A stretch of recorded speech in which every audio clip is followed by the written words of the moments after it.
Okay, good afternoon. My name is Marco Dani. I'm Associate Professor of Comparative Public Law at the Faculty of Law of the University of Trento.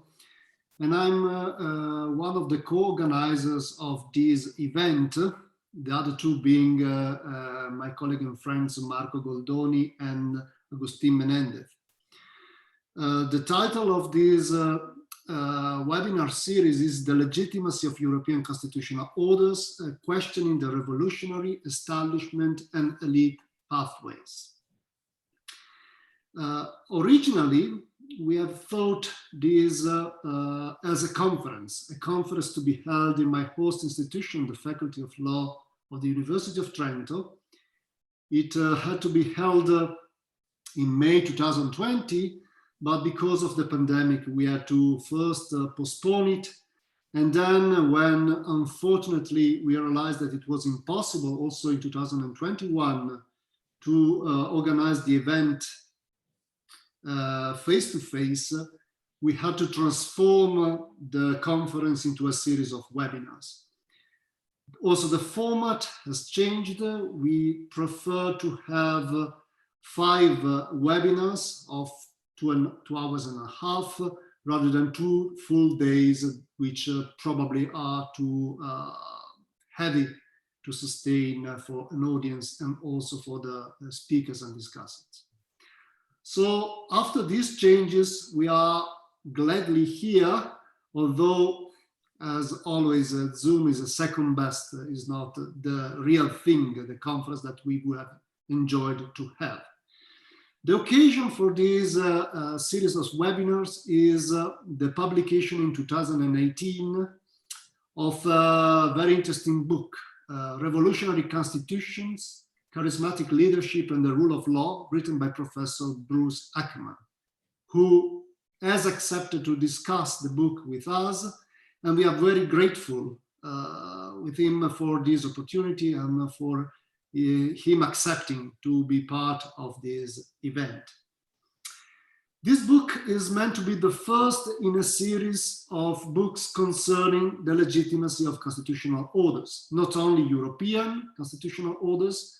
It is a genuinely global book, a very ambitious project. The first book is about revolutionary constitutions, and the next one are going to be on the other 2 pathways, legitimacy pathways, the establishment and the elite pathways. Our interest for this book is related to our own research pathways, let's say. Myself and Agustin Menendez are busy in developing research on the impact of European integration on national constitutional orders. Marco Goldoni has been working for a long time on the material constitution, and we found that this book intersected somehow our research projects, and that it was not only interesting in itself to discuss the book, to present it to a broad audience, but also it could have been useful for us to take advantage of this book in order to refine and maybe question also our own research projects. The book is based on this theory, we could say, of the 3 legitimacy pathways. It identifies 3 ways through which constitutional systems acquire legitimacy, and these ways are strongly related to the genesis, to the origins of the constitutional systems. And therefore we have revolutionary constitutions, which are the constitutions that are the product of successful popular mobilizations led by charismatic outsiders that are successful in overthrowing incumbent regimes that are perceived to be illegitimate. Then we have establishment constitutions, which are legal and political orders that result from strategic concessions by pragmatic insiders that are successful in co-opting the moderate outsiders within the legal and political order. And finally, there are elite constitutions, constitutional orders, which are promoted by political elites, short of popular mobilization, and that are able to establish this new constitutional system through basically protracted negotiations. Now, why are these pathways important for the purposes of this series of events? Because we have decided to structure the framework, the program of the event based on these three legitimacy pathways. We will have one session for each pathway, and in those sessions, starting from tomorrow, we will have the opportunity to discuss the case studies that Professor Ackermann has put forward. And we'll have also the opportunity to add, to integrate more case studies that are going either to confirm or to question or to refine the argument that Professor Ackermann has developed in his first book. So we will have these three sessions, but we will have other two panels. The last one is going to be on European integration, because in the introduction of the book we are presenting, Professor Ackermann makes two rather bold claims concerning the implication of his argument for the process of European integration. He basically argues that the difficulties that Europe is encountering in its process of integrations are strongly related to the fact that leading nations in Europe belong to different legitimacy pathways. And this diversity, this constitutional diversity, we could say, is somehow an obstacle, or is perceived as an obstacle towards a path of more integration that ideally should lead to the establishment of a pan-European constitutional democracy. The second claim, which is also quite controversial, has to do with the constitutional treaty. Professor Ackermann says that in 2004, when Europe was on the verge of adopting a constitutional treaty, there was a window of opportunity for doing this jump, to upgrade the process of integration. But that opportunity somehow, at least at that time, in his view, was lost. The last of the panel is going to be the first one, today's panel. And in this one, we have decided to offer the opportunity to Professor Ackermann to develop some thoughts on European integration, on the political legitimacy of the European Union. And this is going to be the topic of the keynote speech that we'll hear in a moment. After the keynote speech, we will have 4 discussants, which are Alessandra Di Martino, Michaela Heilbronner, Professor Martin Loughlin, and Professor Roberto Tonietti, who are going to discuss the methodology and the theory underlying Professor Ackermann's work. And after these interventions, Professor Ackermann will have the opportunity for a short reply, and then we'll open the floor to some questions emerging from the audience. I think that this is enough for my introduction. I just leave the floor to Professor Ackermann, that doesn't need to be presented. I will only say that he's Professor of Law and Political Science at the Yale School of Law, is the author of this book, and I'm very grateful that he accepted our invitation. And I look forward for a better time in which we will be able also to meet in person. Professor Ackermann, the floor is yours. Thank you again. Well, thank you very much. It's a pleasure. As Marco notes, my discussion of the European Union, which I should say is preliminary, there's going to be a much more elaborate discussion in volume 2 of the Europeans' current predicament, and that's one of the many reasons I was very grateful for the invitation, and since I'm sure I'm going to learn a lot as I work up this subsequent discussion. But the preliminary discussion in volume 1 comes up with a pessimistic conclusion. As Marco notes, with post-war France and Italy achieving their democracies along the revolutionary path, while Germany and Spain proceeded along establishmentarian pathways, the EU would confront a distinctive legitimation dilemma, since it would be especially difficult for its leading members to agree upon the process by which the union should be legitimated. Symposium participants have taken up this theme from lots of different angles, and I've learned a lot from the papers, but I think it's best for me to respond to their critiques and insights after I hear them and their discussion. So for the moment, I'll be assessing very recent developments that have occurred after I finished writing this book in 2018, which have, despite their obvious dark sides, have led me to a more optimistic assessment of the EU's legitimation prospects. The first involves the Biden administration's effort to reconstruct America's relationship to Europe after the Trump disaster.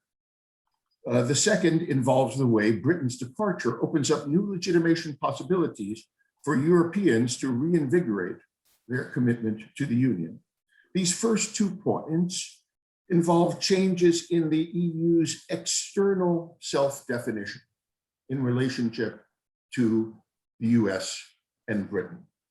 My third point involves the way in which these external redefinitions create new opportunities for grassroots movements of Europeans themselves to generate popular support for the democratic legitimation of the EU. So, for example, the Green Movement is a continent-wide movement. The human rights movement is a continent-wide movement that is pushing for a continent-wide commitment to environmental responsibility and the like.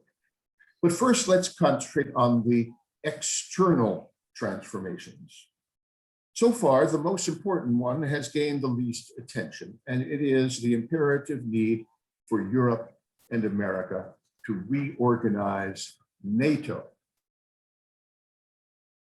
The Biden administration is far more concerned with the dangers of military confrontation in Asia with Iran, North Korea, and most importantly, China in the Taiwan Straits. But the president is perfectly aware of the clear danger that Putin will find it in his domestic political interest to repeat the Ukrainian scenario in the Baltic. In contrast to the Ukraine, however, Estonia, Latvia, and Lithuania are members of NATO. Will the United States actually stand by its commitment under Article 5 of NATO? After all, NATO is also committed to Turkey. It is obvious, however, that Biden will not respond to Erdogan's appeals to military assistance if, for example, he is attacked, Turkey is attacked. Turkey is an obvious violation of Article 13 of the NATO. But forget about the piece of paper. The fact that a legalistic argument can be made to justify to a very small number of jurists who even know the difference what Article 13 looks like, which says, is quite different from the fact that it's obvious to everyone that the United States is not going to fulfill its NATO responsibilities to Turkey. Well, what about to Estonia? If using the same kinds of techniques, Putin does it again. If the United States remains passive in the Baltic and Putin succeeds in Estonia, this will serve as a prelude to further Russian efforts to reassert its military dominion over Poland and Eastern Europe. You cannot forget that Putin was the head of the KGB in East Germany and experienced the humiliation of the disintegration of Soviet authority, and for ideological and domestic reasons will have profound interest in reasserting, if he can get away with it, Russian domination over Eastern Europe. At present, Europeans are hoping to assure a powerful American deterrent by increasing their monetary contributions to NATO. But this won't be nearly enough. While the United States is entirely prepared to provide the necessary air power, Biden will be extremely reluctant to order American troops to begin another open-ended ground war in Europe at a time when he is finally getting out of Afghanistan and Iraq and those endless wars, and his attention, as I mentioned, is focused on the clear and present danger of military escalation in Asia. Of course, Biden would provide some troops in support of a European military effort to deter Putin's adventurism, but he runs the risk of losing the next election if American troops are dying in great numbers in Europe. Yet the armies of France, Germany, and Italy are entirely incapable of a credible response on the eastern frontier. I can elaborate on that if you'd like, but I think this is uncontroversial. Europe's only hope is to organize a European army that could, with American assistance, serve as a credible deterrent. But if this is true, only the European Union could plausibly serve as a source of legitimate authority over this continental army. Moreover, you can't have the German government or the Italian government or whatever order the continental army to do something. Moreover, given unanimity requirements, the European Council is entirely incapable of making the rapid decisions needed during moments of high tension with the Russians. Instead, it is only Parliament, the Commission, and the President of the Commission who can plausibly serve as authoritative decision makers over these questions of war and peace. And they are, of course, these institutions, of course, are the very foundations of democracy in the European Union. The question, of course, is whether political leaders of the member states as well as the European Union, will rise to the challenge of constructing a European army over the next 5 years. My aim is not to answer this question, but to encourage you to confront it. The stakes couldn't be higher. If, over the next few years, the leadership fails to construct a European army, Russia may well become the dominant power on the continent.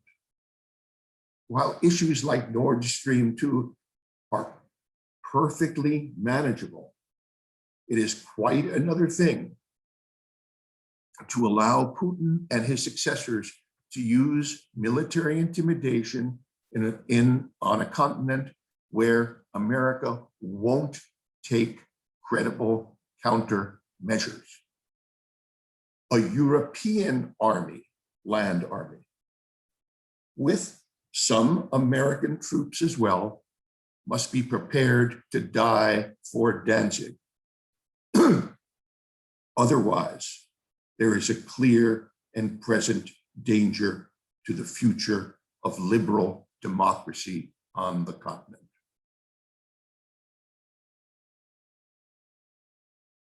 Let me turn next to external transformation number 2, Brexit and its implications for the Union. So far as the military situation is concerned, pardon me, sorry. So far as the military situation is concerned, Britain's departure is irrelevant. It will not be difficult for the continental powers to compensate for the loss of Britain's 80,000 land troops in the construction of its new European army. And so far as Britain's navy and nuclear weapons are concerned, they are secondary to the vastly superior American armaments, which are crucial for adequate deterrent. So there's Brexit is of no significance. The real problem for the military problem, the real issue is Brexit's implications for the balance of power within the EU. For all their hesitations, the British played a key role in constraining the ongoing struggle between France and Germany for leadership in the European community. On the one hand, Britain joined with the Germans in resisting French-inspired forms of aggressive centralized regulation of the European market. But on the other hand, Britain joined with the French in resisting German-inspired efforts by the European Central Bank to severely restrict the borrowing capacity of member states, and similar acts of German economic policy. With Britain's departure, however, it will be far more difficult to check Germany's ability to impose its economic views on the rest of Europe. Despite its status as the continent's economic superpower, however, Germany's 84 million people account for only 20% of the Union's 450 million citizens. I'm not counting Britain, of course. And many orthodox views held by German leaders are deeply, deeply unpopular elsewhere on the continent. Unless something constructive is done, the EU is threatened with an increasing democratic deficit as Germany imposes its will on the rest of the continent. Paradoxically, however, solving Europe's defense deficit will significantly reduce this risk.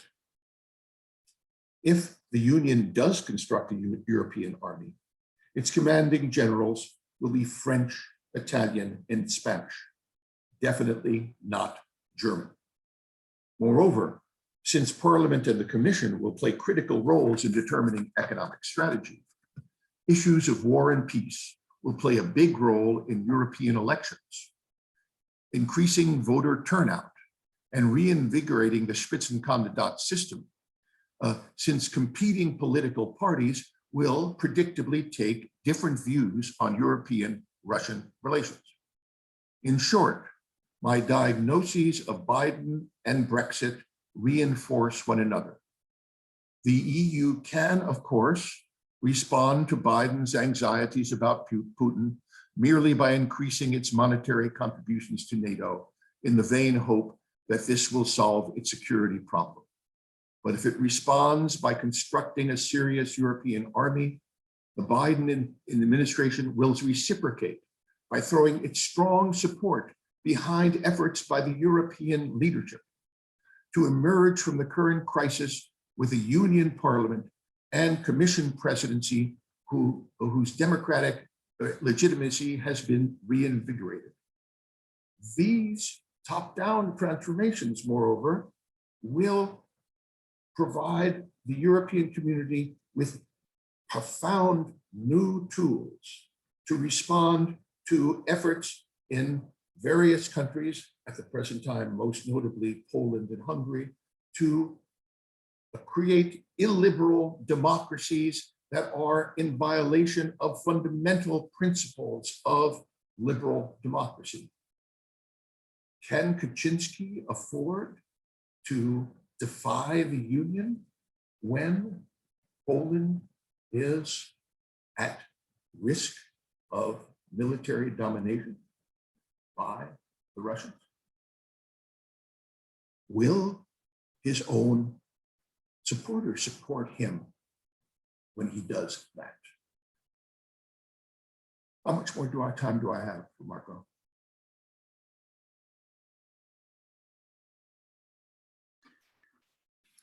Seven, 8 minutes. Okay, so I will go to the third point. Because I'm very interested really in hearing people's reactions. These top-down transformations, moreover,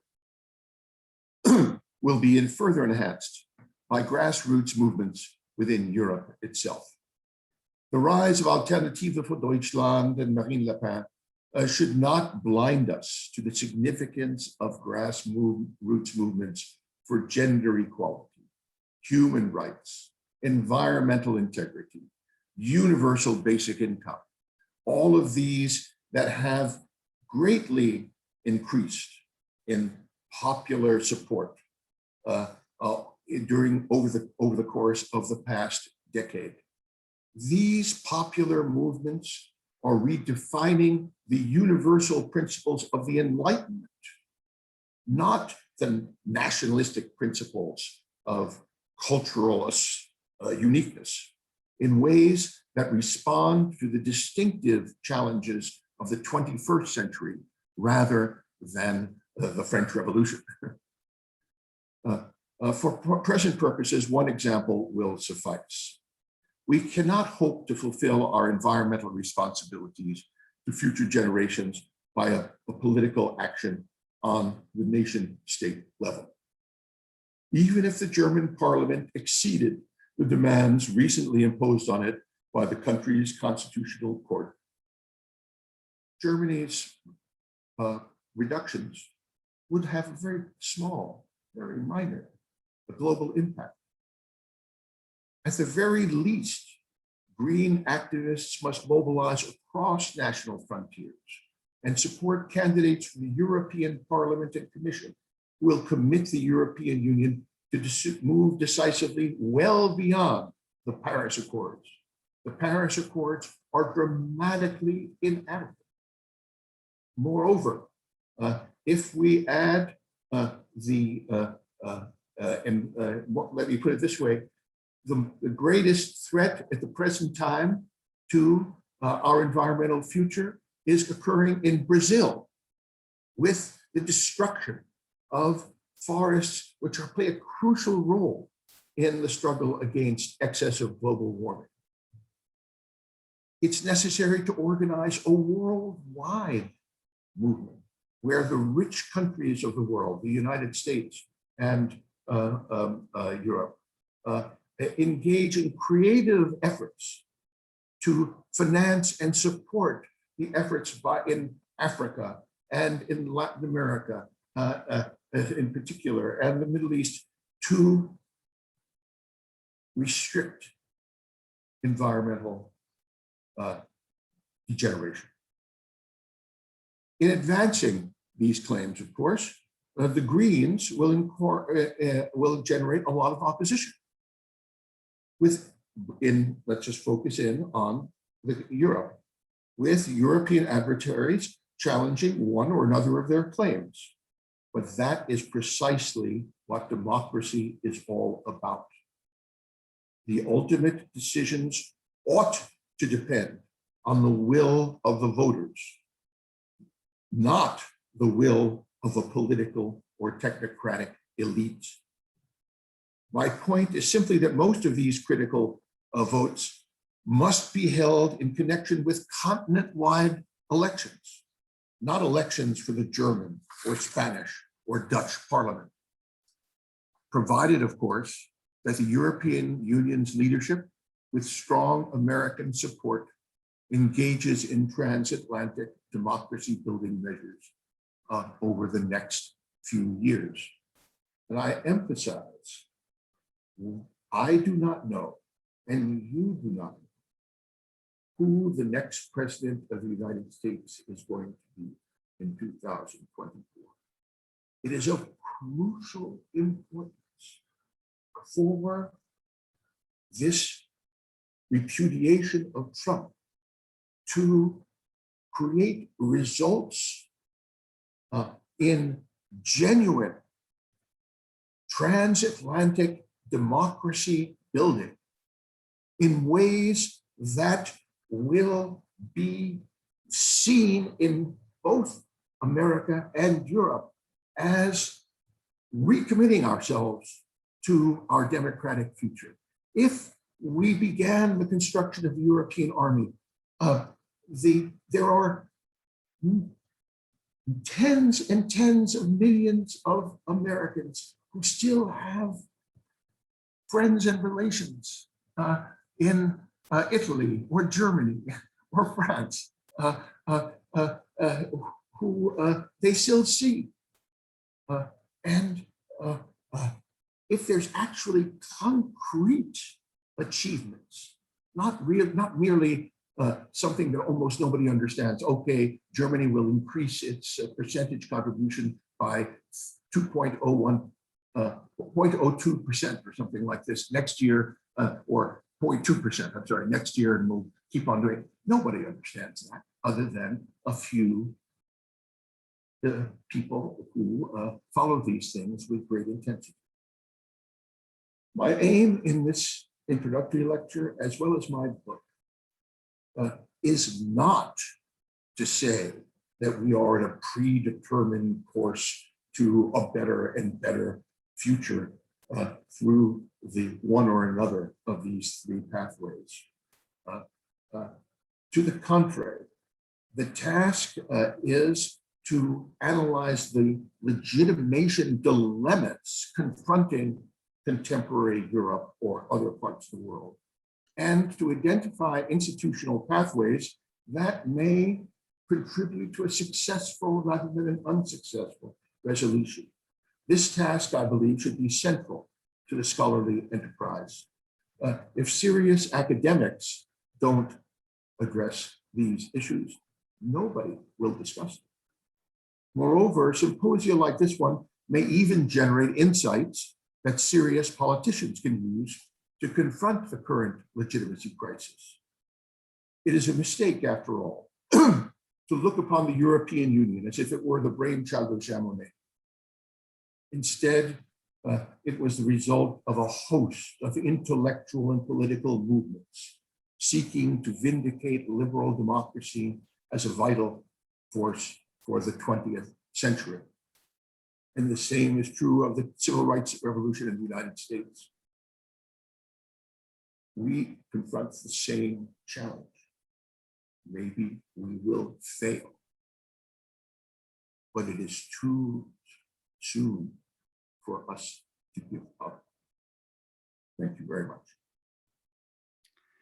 Thank you, Professor Ackermann. It is not my task now to comment on this provocative keynote speech.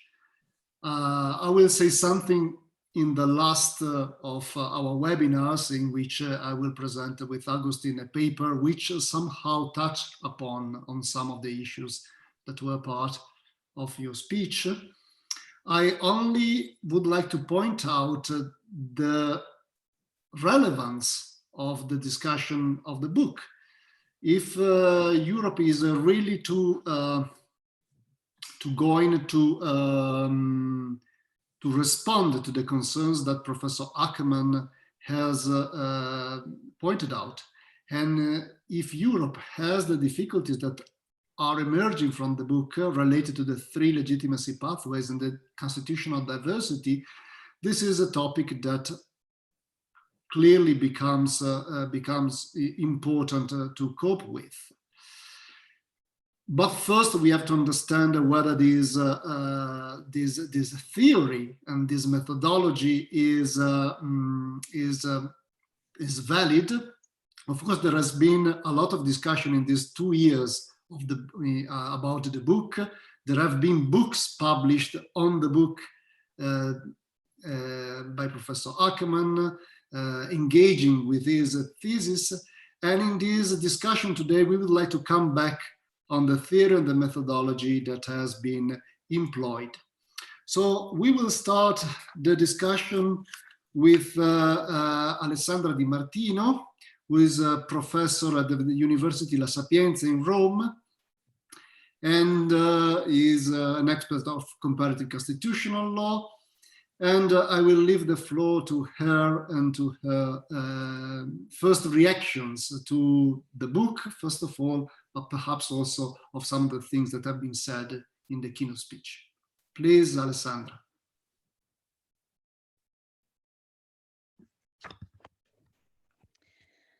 So first of all, I would like to thank Marco Dani and the other organizers for the invitation to participate to the seminar with such distinguished scholars and to discuss Professor Ackermann's book. I am sincerely honored. As it was agreed, I will present a few methodological observations on revolutionary constitutions, a highly important book which develops some ideas of Professor Ackermann's 1997 essay, The Rise of World Constitutionalism.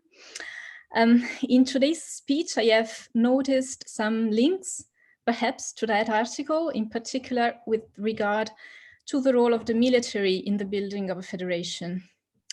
I have prepared some comments on the book, but here is a first impression on the speech.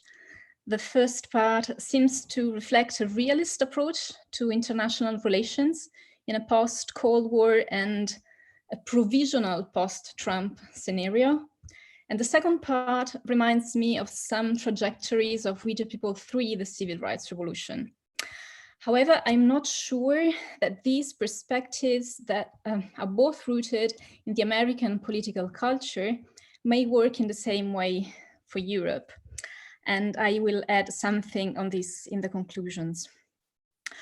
As for the book, some aspects of continuity with the We the People project are evident, amongst which the focus on regimes, legitimacy, and constitutional history, as well as the elaborations of a political and intergenerational narrative. Much has already been said and written about the book, as Marco had already said, the contributions in the book edited by Richard Albert, those published on a 2019 issue of Icon, and those published on a 2020 issue of the Italian Journal of Public Law. My comments concern 4 points: comparative constitutional studies, constitutionalism, constitutional culture, and revolution. But due to time constraints, I will focus only on the first and on the last points, while only registering some uncertainties raised by Ackermann's use of the concept of constitutionalism. According to some authors, it is not normative enough, since it downplays the aspect of limitation of power. According to others, it is too normative, not being neutral and value-free. The first authors then criticized the inclusion in the book of constitutional experiences such as Iran and Burma, but this in turn reveals the inner tension between the concepts of constitutionalism and revolution, and also reveals the changes to which the concept of constitutionalism is exposed to when traveling to non-Western countries. Now, comparative constitutional studies. Ackermann's book places itself within the Anglophone discussion of the flourishing comparative constitutional studies of the last 20-25 years. And rightfully, the author stresses the limits of a court-centered perspective. I share his critique of a quantitative approach to comparative constitutional law and his critique of an abstract and normative universalism, which tends nowadays to be associated to the formula of global constitutionalism. In this respect, Ackermann is in good company. I recall, among others, the writings of Frankenberg and Pointereau. In the last chapter, dedicated to the US, Ackermann speaks of the rooted cosmopolitanism, an idea that he had already elaborated in an article published in 1994. As an Italian scholar, I would add that all of this resonates in an Italian tradition of studies which is much more ancient and dates back to Vico, and which was recovered by some scholars of the 19th century.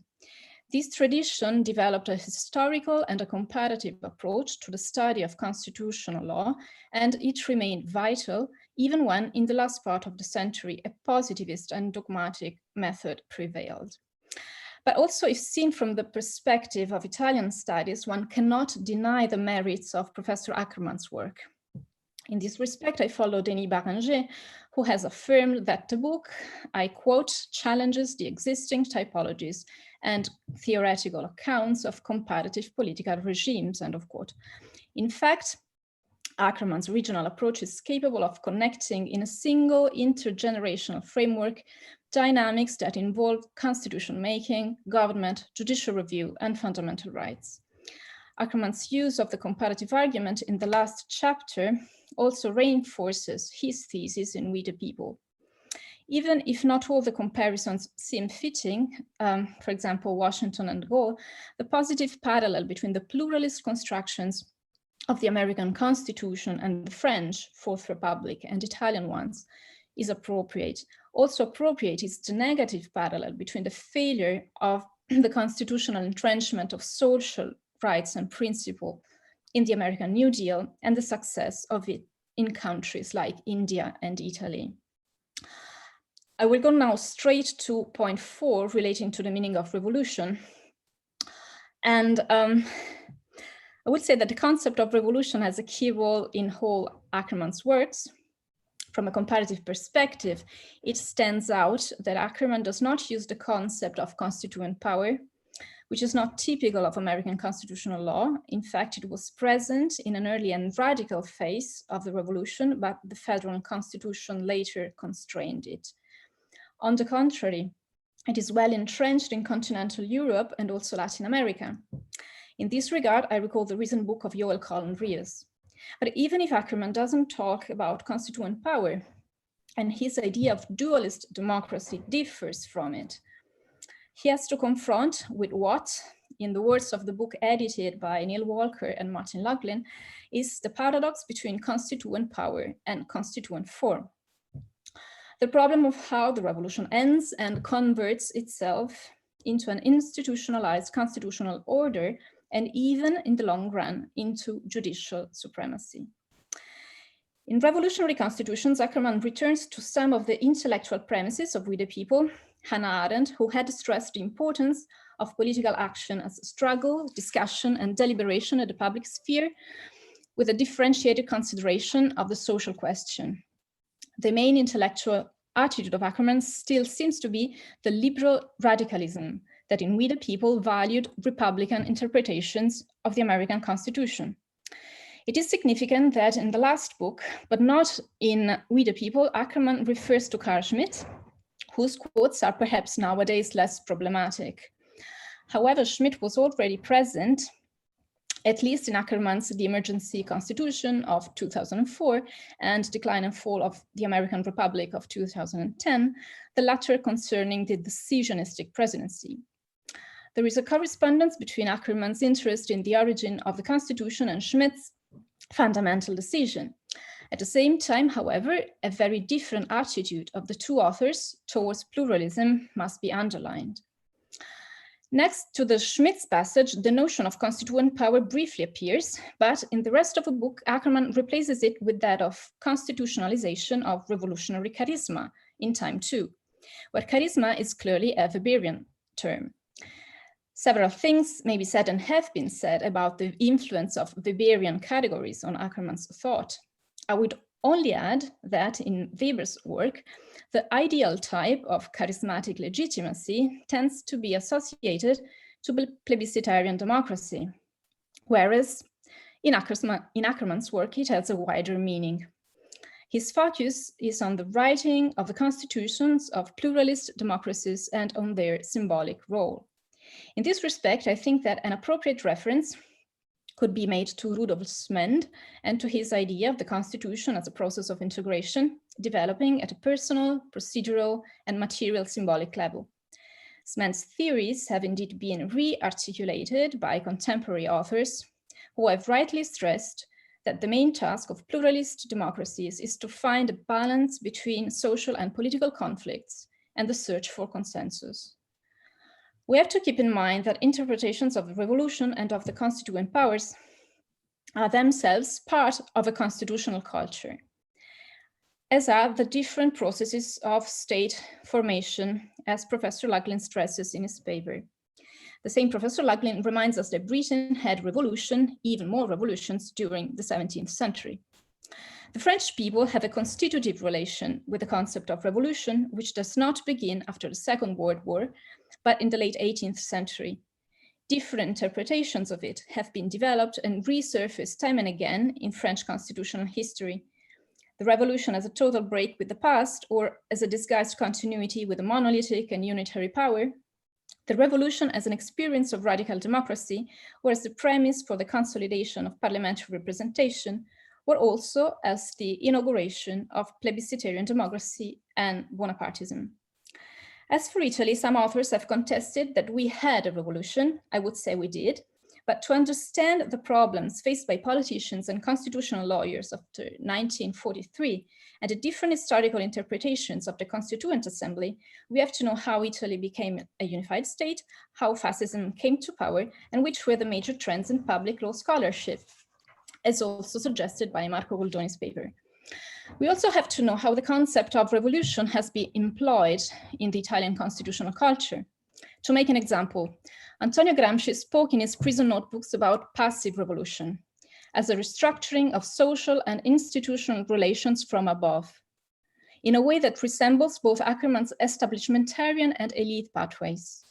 Gramsci referred primarily to Italy, but also more generally to other European countries in the 19th century, whereas he also praised Jacobinism, since for him the Jacobins won what, in Ackermann's term, is the race against time, since in the peerless moments, they were able to become a national party and express the collective will of the people.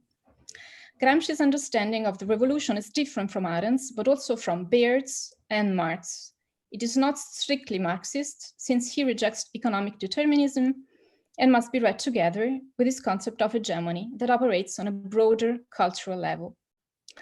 We will have to wait for a third volume of the series to learn how Ackermann frames the German constitution as elite construction. But here again, we have to consider the complexities of German constitutional culture. It is right that the German Grundgesetz in 1949 and 1989, after reunification, was not approved by the people. But one cannot forget some continuities with the Weimar Constitution, as has been shown by recent studies. The Weimar Constitution was a revolutionary one, which has been a model for many other European constitutions, starting from Italy. Moreover, Weimar constitutional scholarship has deeply influenced constitutional lawyers in continental Europe and Latin America. Here, I would like to note something which is perhaps missing from Ackermann's idea of constitutional culture. which is the role played by constitutional scholarship in the various contexts, and also the existence of lines of convergence and intersections between the different paths, as shown, among others, in the paper by Marco Dani and Agustin Menendez.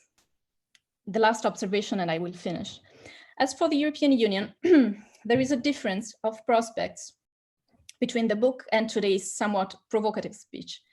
While the speech underlines some dynamic aspects of the federalizing process, the book stressed the differences between different national pathways of legitimacy. As I've said, Ackermann's elaboration seems to me rooted in American political culture, starting with the realist approach to international relations and from the strong faith in social movements, which, by the way, have often divergent priorities and will not supersede political parties. Even if some significant steps forward have been made by European institutions after the COVID-19 pandemic, Europe has still to cope with the legacy of states as main political units and vehicles of legitimacy, as well as with the consequences of now permanent economic crisis exacerbated by neo and ordo-liberal trends, as some papers have shown. The passage on the military is complex, more understandable perhaps from an external eye that perceives the lack of European common foreign and defense policy. It conflicts with discourses on the centrality of the cultural dimension in building an integrated Europe, and is perhaps alien to the aspirations of actual European societies and citizens. But these are only my first impressions, and I will have to reflect more deeply in the following days and months. Thank you. Thank you, Alessandra. Thank you for your very rich comments. I would like now to invite Professor Michaela Heilbronner to engage with the topic of today's discussion, and therefore the theory and the methodology behind revolutionary constitutions. Please, Michaela. Thank you very much, Marco, and thanks to the two Marcos, in fact, and to Augustin for inviting me to this conference. I'm very pleased to be here, not just because Bruce Ackermann was my doctoral supervisor, of course, but also because his work is always fascinating to read and has been a source of inspiration for my own work and for many others, I believe, for many years. Now, as my doctoral supervisor, I'm not sure if he still remembers that, but one of the first pieces of advice I got from him as a very young doctoral student was to, and he said it in those terms, attack the big guys. This was, of course, not surprising coming from someone who had dedicated one of his first books to Alex Bickel, who taught me to disagree. But I have since taken heed of that lesson and am trying to implement it, including today. So I want to comment on a few aspects, and I won't be nearly as comprehensive and rich as Alessandra has been doing, but so I just want to highlight a few aspects now. The first concerns the sort of descriptive or analytical power of Bruce Ackermann's framework. And the second one concerns the question of the normative arguments, which is actually the bit I'm finding more convincing and I'm more interested in. Now, with regard to the broader analytical power of Bruce Ackermann's framework, I'm quite convinced after reading the chapters that there are the pathways, the origins of the constitutions come with certain path dependencies for later political developments. Where I get more skeptical is, I think, in terms of how much these origins sort of really tell us about the role and ability of a constitution to serve sort of as a broader animating framework and a resource for legitimacy in the longer run, in particularly sort of the period 20, 30 years past. And this, a comment, and this applies, I think, in particular as compared to other frameworks that are on offer. Bruce Ackermann is familiar with some of these categories, reactive versus activist statehood, a debate that we can sort of connect to broader debates about transformative constitutionalism. We are having questions of legal culture, questions of how authority is constructed in terms of Damaschke's work, for example. But my skepticism also has, of course, a bit to do with the German story. And I know we'll talk about Germany and we'll talk about elite constitutions on Thursday, so I don't want to say too much here and right now. But it was the 72nd anniversary of the German Basic Law yesterday. And I sort of did a quick check on what major political parties are saying actually about the Basic Law. And I looked in particular at the AfD, the right-wing populist party. And it was striking to me how there is absolutely no challenge to the Basic Law at all whatsoever on part of the AfD. And sure, I mean, some of that may be strategic, but the way some of the comments are framed, at least, suggests it isn't entirely strategic. Rather, the AfD is interestingly, or some people there are styling themselves as the real defenders of the German Basic Law against the other elites who are sort of corrupting the Basic Law. So I think that's interesting. And that is a testament to the strong legitimacy of German constitutionalism. And I think it's a challenge for Bruce Ackermann to at least address in his follow-up volumes. So going away from that theme, what about Europe? Now, here again, I have sort of some doubts. As I read you, you're saying the major problem for European legitimacy is that different European states come with their own different pathways and understandings of legitimacy. And that makes it hard for them to agree sort of what path Europe should be taking in the future, in particular, in some sense, in matters of how we sort of legitimize further expansions of power on the European level. Now, it seems to me that if we're talking about differences between different European states, the differences that matter and block the EU are not those differences, but are differences in terms of how much national identity is rooted in a sort of European, or we could even say international or cosmopolitan framework. I don't think we should be exaggerating that too much, but there seems to be a difference, of course, in the way that Germans perceive Germany and their own identity to be rooted in Europe, as opposed to the British, for example, as the most poignant counterexample. And it seems to me that those differences are not necessarily related to the different pathways. So Germany, for example, I think in that sense would be similar to South Africa, a country where that national identity is also constructed in more internationalist terms than to other states that follow sort of Germany's elite pathway. So that's a question there. But another objection would be, why would we think that European legitimacy has to follow the same patterns that we see in nation states? Why can't there be a sui generis legitimacy for the EU? And it seems to me that some of the most convincing writing we've been seeing on EU legitimacy has understood that in functionalist terms. There's a very good book by Turkula Isiksel, functionalist in the sense of the EU enhancing the efficiency of member states to achieve their particular projects. And that ties into broader themes of output legitimation and so on by Fritz Scharf and many others who've written on this.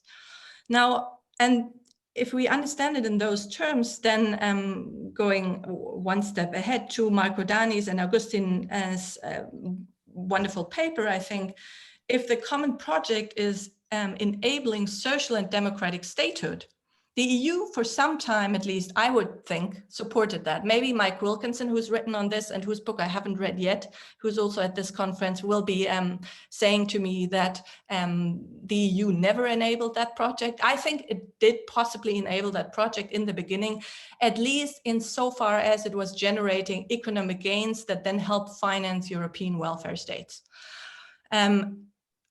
broadly. And so there are questions in terms of sort of how we should be addressing that.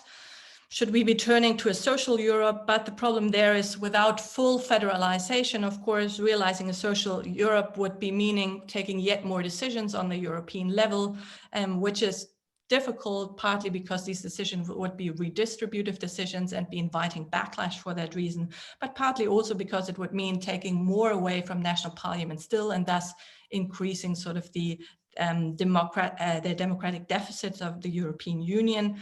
In turn, the remedy for that, more democratization, more federalization on the European level, is something that European states possibly do not want. And that brings me to sort of the last point, and that connects to the things you've said just now in your keynote speech, which is, if you are talking in terms of in some sense, increasing the legitimacy resources for Europe by sort of, because Europe needs to unify in order to combat a major threat, Russia, that strikes me as a sort of output legitimacy type of argument. So that would be the first question. And if that's your analysis, I'm skeptical whether that will work for the following reason, because I think it would work if the threat was sufficiently big that European states would really agree on what to do. But as it stands, I think the kind of threat we are seeing is more incremental, so that European states will probably not agree among each other in terms of how to react to it. So I'm left with a couple of question marks there again. But that brings me to the final and last point, and that's the thing I'm actually most interested in, which is the value of your framework as a resource for normative arguments. And there I think the book is really incredibly, it's both provocative and it's very valuable.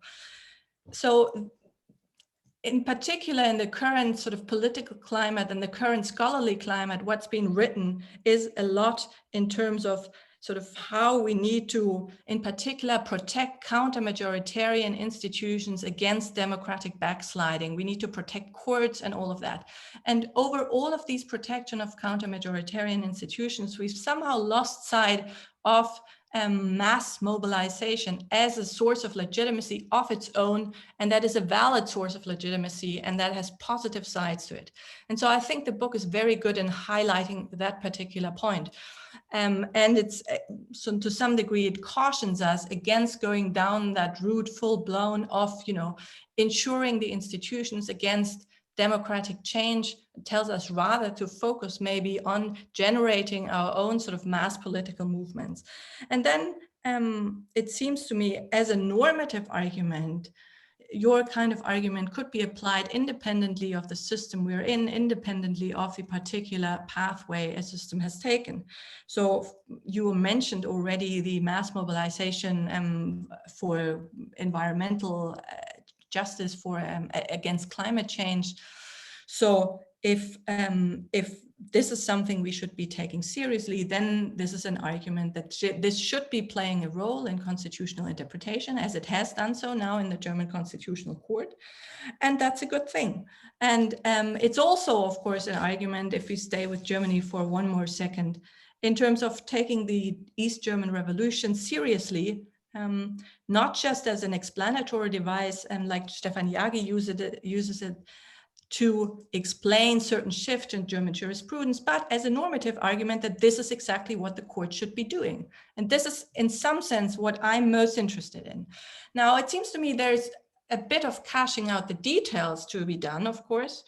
And I would also be intrigued how you locate your argument with regard to other strands in the literature. It would seem to me it's situated somewhere between sort of a more popular constitutionalism as it's advocated by Larry Kramer, and previously and actually recently, interestingly, by Mark Taschnet, who's brought that theme up as well again in his recent book, and sort of full-blown judicial supremacy. And I'd be interested if you see it that way as well. And while I'm sure there are vaguenesses, it seems to me that your framework, both here and in We the People, is trying to get around some of these vaguenesses that popular constitutionalism in particular has. And for example, as well, doctrines like the living tree constitutionalism that do not give us any concrete tools in terms of which we can make a normative argument from sort of descriptive political changes that we're witnessing. So that in some sense is for me both the attraction and the challenge to be sort of still worked out. And that's and I can end on that actually. Thanks a lot. Thanks, Michaela. This was, again, very rich and, may I say, promising, because the fact that you left some question open let us hope that maybe there will be a written follow-up, but it's just a naughty observation that I made.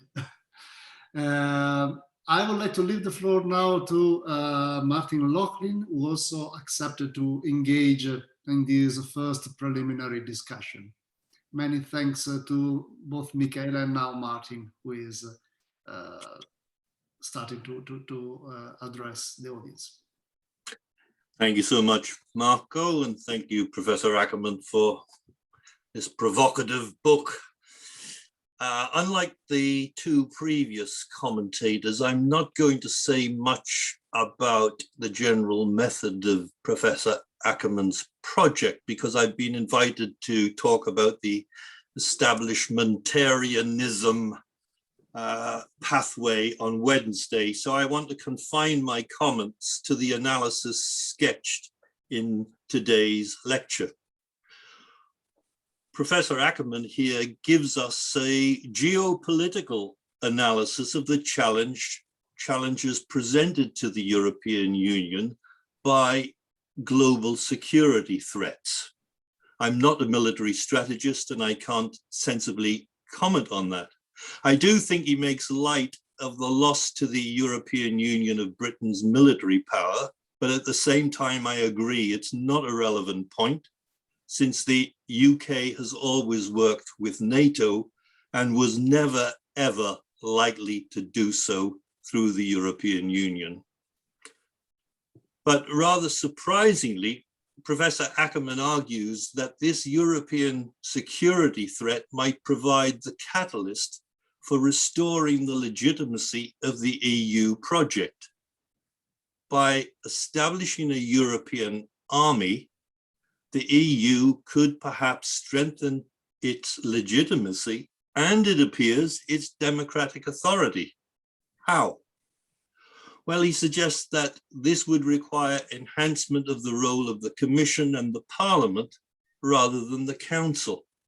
Yet it is this last body that is the only body with governmental authority that can make any sort of claim to be indirectly democratic.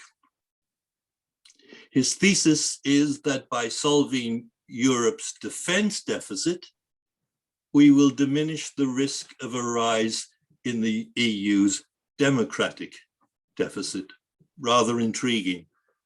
Again, others are more competent than me to evaluate this, what seems to me apparently implausible claim. Just look at how the EU has responded to the three main common threats over the last decade or so: the Euro crisis, the migration crisis, and the pandemic. None of these responses give us much hope for thinking that the member states could get their act together and agree to establish a common, disciplined, hierarchically organized, and ready for action military force. Let's be clear, apart from anything else, it would require major treaty revisions that would need ratification in referendums in many of the member states and acceptance by the German Federal Constitutional Court of compatibility with the values of the basic law. Good luck with all that. It's entirely implausible, it would seem to me. But Professor Ackermann says finally that we should see the European Union as the product of a variety of movements to bolster Enlightenment liberal democracy. Well, that's one interpretation, but I'm not sure how comfortably it sits with the realpolitik of the security challenge he argues the EU now faces. If strengthening security is the key task, then it seems to me of necessity to be an elite-driven power-building project that's not likely to move hand in hand with environmental, social welfare, and civil rights agenda that he wants to link it to. It seems much more likely to reinforce the sense that the EU was established by and continues to run as a project by which a fairly hermetically sealed political and administrative elite, and now also a military elite, can manage what they see as the governmental threats of the contemporary world. And that they can only do so by operating at some remove from the peoples in whose name they act. If we want to understand the project, then I tend to agree with my colleague, Mike Wilkinson, whose book, Michaela, is not yet published, but it will be imminently, that we should not begin with the post-war reconstruction, but rather turn to the interwar period to see the roots of the EU project. This was a time in which many states were established, many European states were established for the first time as social democracies. And what happened?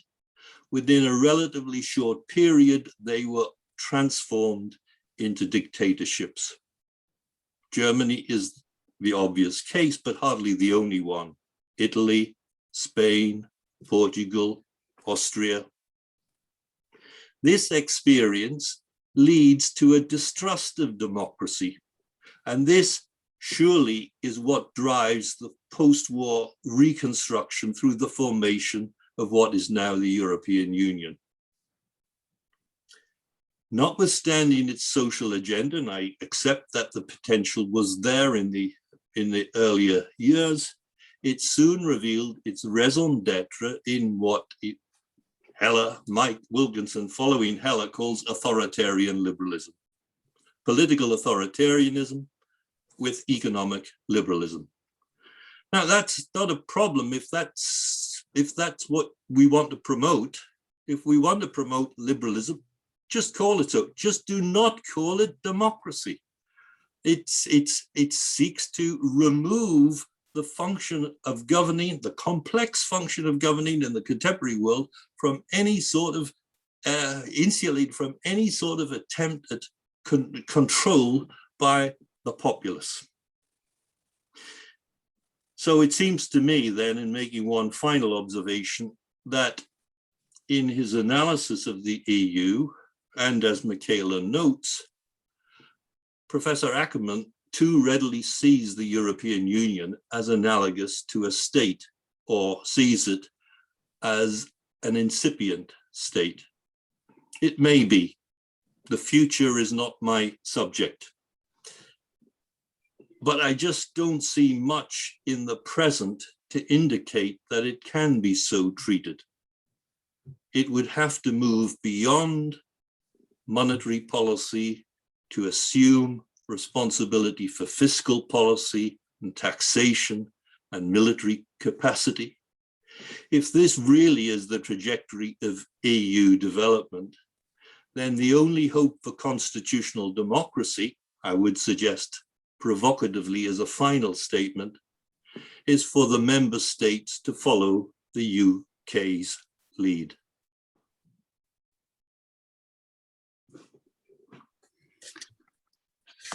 Thank you, Martin, for your provocative engagement with the keynote speech.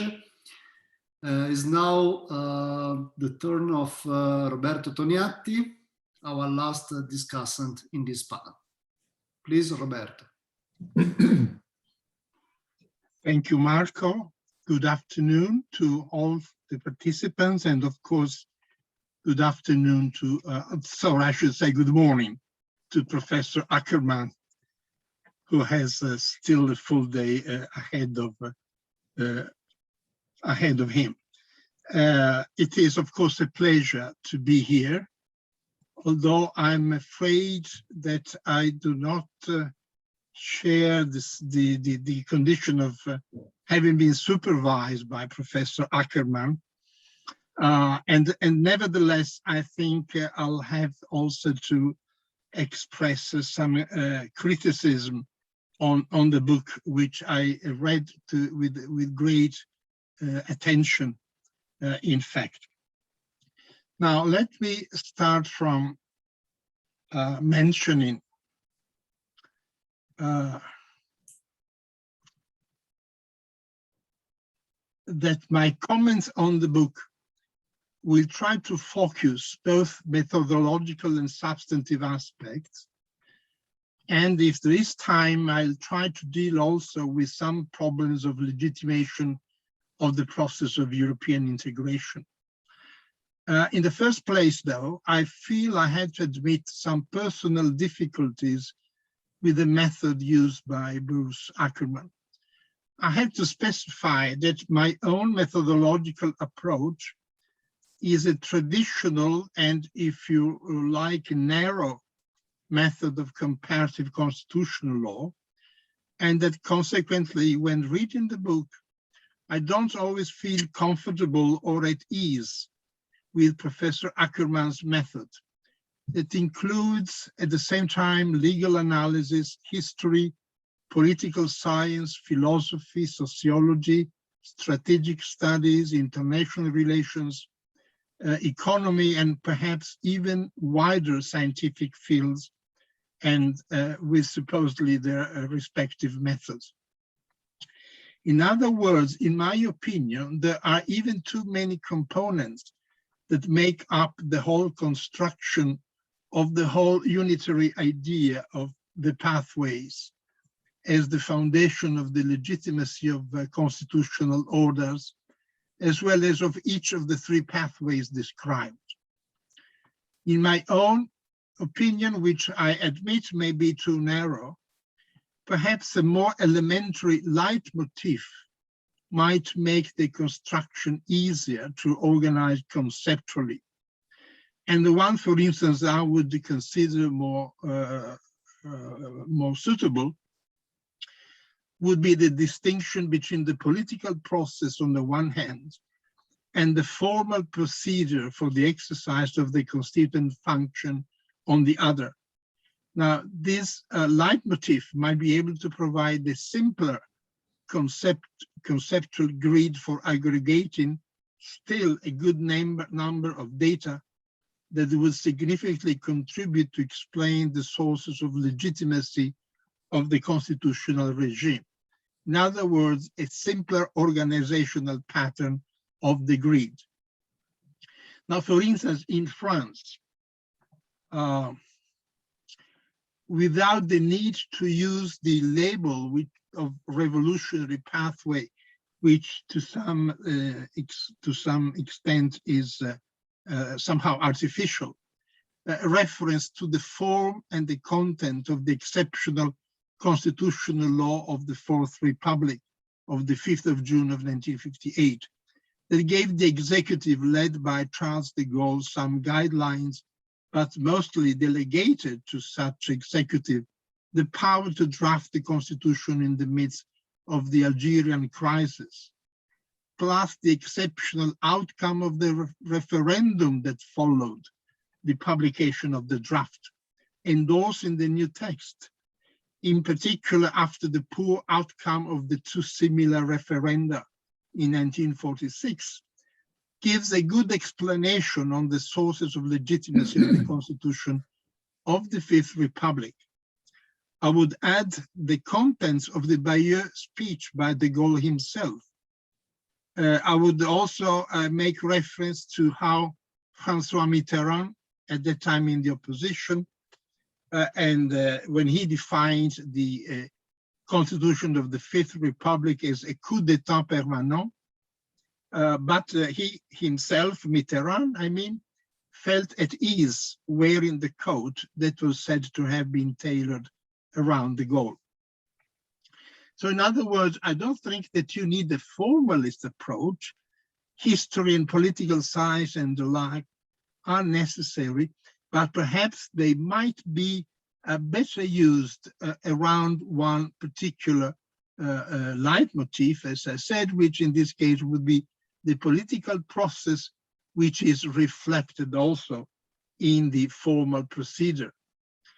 And the same could be said about transition in Spain. Now, Spain is not the country that has been dealt with in the first volume. But I think, for instance, that in Spain, the role of the 8th fundamental law of Franco's regime that, as the other side of the coin, was named Lei de Reforma Politica by the liberal and democratic forces. So here again, you have political process and formal procedure as the fil rouge of the analysis of the origins of the Republic. Now, changing the focus, let me say that I do share the questions that Professor Ackermann raises at the outset. For instance, page 1, the purpose of organizing the complexity of global experience of constitutionalism into a compelling comparative framework, based on the premise that, as he himself acknowledges, that constitutionalism is not a one-size-fits-all ideal that animates a common project throughout the world. And he continues, once we recognize the reality of the differences across the globe, a large problem emerges. How do we distinguish the accidental from the truly fundamental? Now, his answer is exploring the pathways. I would personally give a different answer to that question, which is deeply rooted and justified. And a different answer would be, that I would think would be more appropriate, is how to organize those deep differences in order to elaborate some consistent grouping and classifications that through the comparative method will allow us to manage those deep differences across the globe and even test the very notion of world constitutionalism and the definition that Professor Ackermann gives of it as constitutionalism that he considers as the imposition of significant legal constraints on top decision makers. Now, such a definition is certainly appropriate for constitutions that do indeed introduce and effectively impose such legal constraints. But I wonder whether this is typical of some constitutions only, for instance, in the Western world, in the countries that give importance to the rule of law, whereas the name constitution is spread worldwide in order to indicate documents that do not share that same purpose. And this is why, rather than talking about world constitutionalism, I prefer to talk of the world constitutional phenomenon, which refers to the bare fact that each country, with very few exceptions, has a document which is called constitution. Now, he includes Burma, Myanmar, sorry, in the first book. I wonder whether that definition applies to Burma or not. And other countries that I understand he's going to deal with, are they suitable for that definition?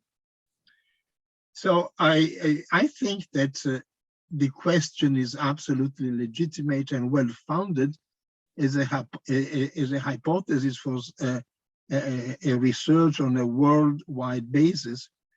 But still, I wonder whether exploring only the pathways is the priority that we really need. Now, even within the European states that are dealt with, I would say that further components of their respective legitimacy may be suggested.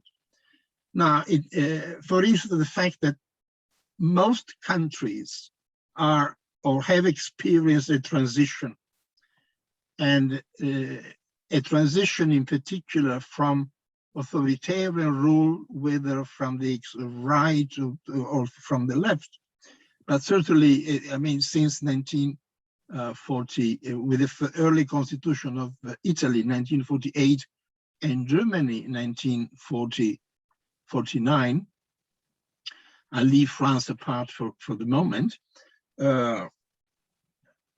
It has been a transition from Nazi fascism, but then in the 70s, Portugal, Spain, and Greece And then since the 90s, the whole of Central and Eastern Europe and Southeastern Europe. So the only countries that did not really experience a transition are the Scandinavian countries. And Denmark, of course, is included. I would add the Netherlands. So that a number of common features that contribute strongly to the legitimation of all countries that experience a transition is the transition by itself. And we have also to consider to what extent the pathways, the origins of the Constitution, both the political process and the formal procedure, have been influenced by abroad. The United States, or the Allied powers, in the case of Germany and Italy, the European Union in the following years, and certainly we are all familiar with the framework of conditionality. Perhaps the framework of conditionality has not been used very strictly, and we are paying the consequences of that. So transitions are very important. And also I would give more importance to the formalization of the eternity clauses, because irrespective of the pathways followed, it seems to me that such clauses are the symbol of transition, the symbol of the previous regime that was overturned, as well as the symbol of the future to be defended and guaranteed, to the extent of having judicial guarantee for an utterly political issue, such as the revision of the Constitution. So it is symbols like the eternity clause that mark the origin of legitimation of the constitutional order. So that by using the words of Professor Ackermann, when he says historical and cultural dynamics have transformed the pathways into powerful engines of legitimation, I would say that historical and cultural dynamics have affected the legitimacy of the constitutions themselves, not only of the pathways. Historical and cultural dynamics have operated directly on the constitutions, affecting the process as well as the procedure. So I will say in general that the book provides insightful comments, interesting data for each country, but not really a comparative analysis within each one of the pathways that are referred to. The construction of the pathways is somehow artificial and not thoroughly suitable for elaborating a comparative analysis.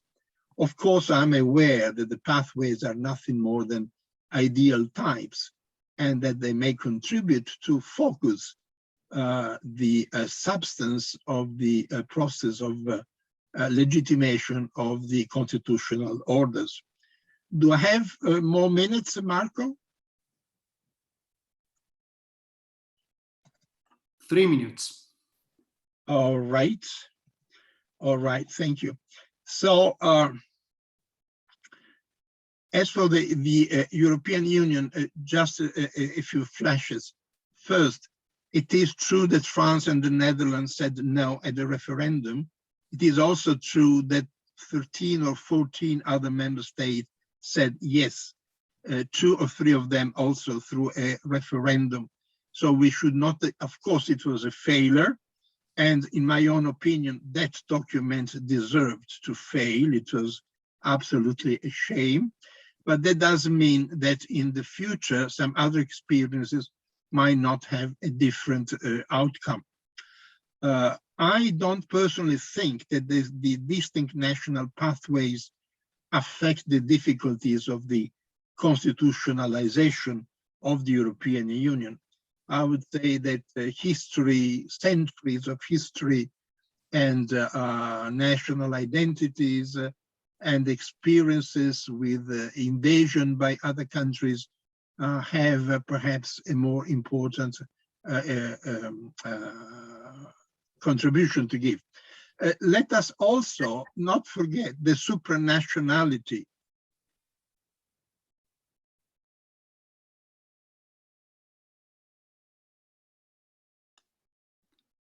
Roberto, we can't hear you.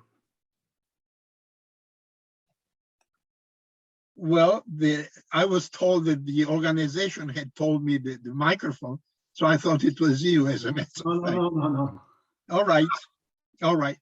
So I would say that supranationality is a principle, is an ordering principle, is still an innovative formula. It is something that has been so far gradual and experimental. It is a negative model, for instance, for the community of independent states that succeeded the European Union. It is a positive model in South America and in Western Africa. Strangely enough, the word supranationality or the adjective supranational are not part of the official language of the European Union. And also when it comes to member states, it is only Belgium that has formalized the noun and the adjective. So that supranational, the supranational organization is still a genus and not a species within another genus like internationality.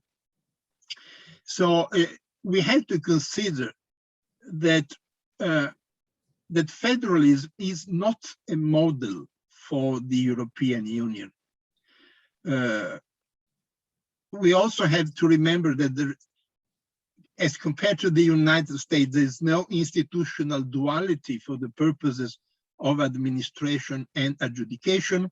And yet, for instance, as we know, the judiciary of the member states must be independent, not because this is a sacred principle, but because it is instrumental to a fair enforcement of the law of the European Union.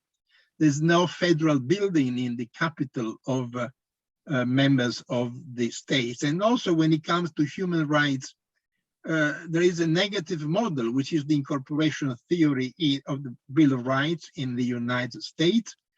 There is a negative model, which is the notwithstanding clause in Canada. The supranational way is to consider member states bound, for instance, by the Charter of Fundamental Rights only when they are applying EU law. So I would say that keeping this distinction, keeping this identity of the European Union is perhaps what will eventually lead to further legitimation of the supranational order. And I'm an optimist, but I expect that the political process will provide to establish the format of the formal supranational constituent procedure that may ultimately still not produce a constitution, but continue to having constitutional law as we have at the moment. So thank you very much, Professor Ackermann, for provoking some thoughts of mine, which I hope may be of some interest. Thank you. Thank you very much, Roberto. This was also a very rich comment. And Professor Ackermann, if you wanted to provoke, I think you did it. You received a number of comments, of reactions, of criticism also. So I think it is in order to allow you 10 minutes for a rejoinder of our discussants. Great. Well, thank you very much. So let's begin with Roberto's last remarks. And if we ask, if we say, aha, we have to find the Constitution, something called the Constitution, in order to engage in comparative constitutional law, that excludes the United Kingdom. And it also, does Canada have a constitution? The Quebecers don't think so. Does Australia have a constitution? Okay, so even to does Israel have a constitution?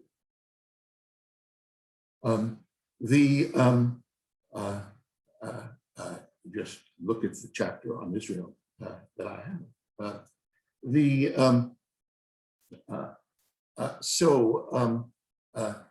We have to, if what we are wanting to do is to generate genuine categories of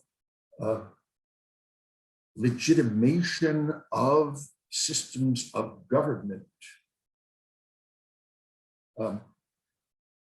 we shouldn't look at the word, does it have a constitution or not? We should talk about institutional modes of legitimation, of regimes. A regime is a set of institutions that actually have effective power. The next point is a response to Michaela. I want to, well, several, but I think that Michaela said it very, I want to make a distinction. Michaela made a distinction between descriptive and normative. I have a third box here, interpretive. Every regime, there are individuals who think that the regime is bad for one or another system of reasons. And there are other individuals who think that the regime is good.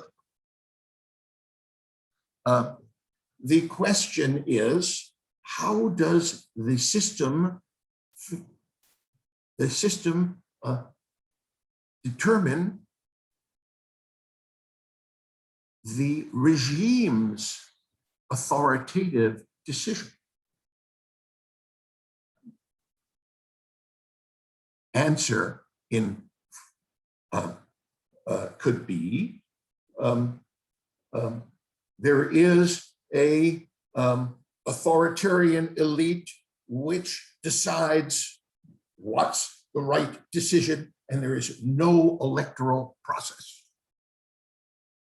of any kind by which that authoritative regime can be displaced. That authoritative regime could be the Roman Catholic pontiff. That authoritative regime can be Lenin or Mao or Xi as the authoritative leader, and it's for him to decide what's right. He shifts over time. His successor might decide differently, but that's the regime.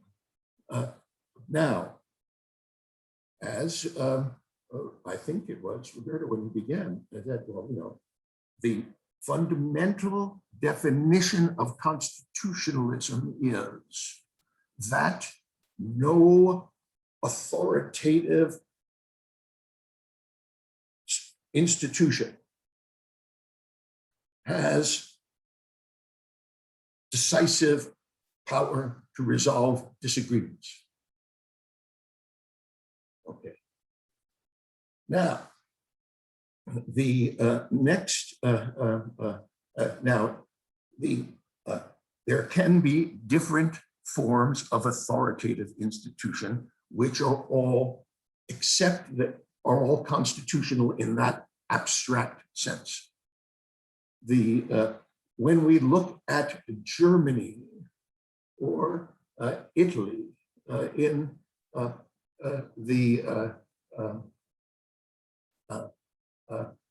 my thesis is not that the a German constitutional regime has generated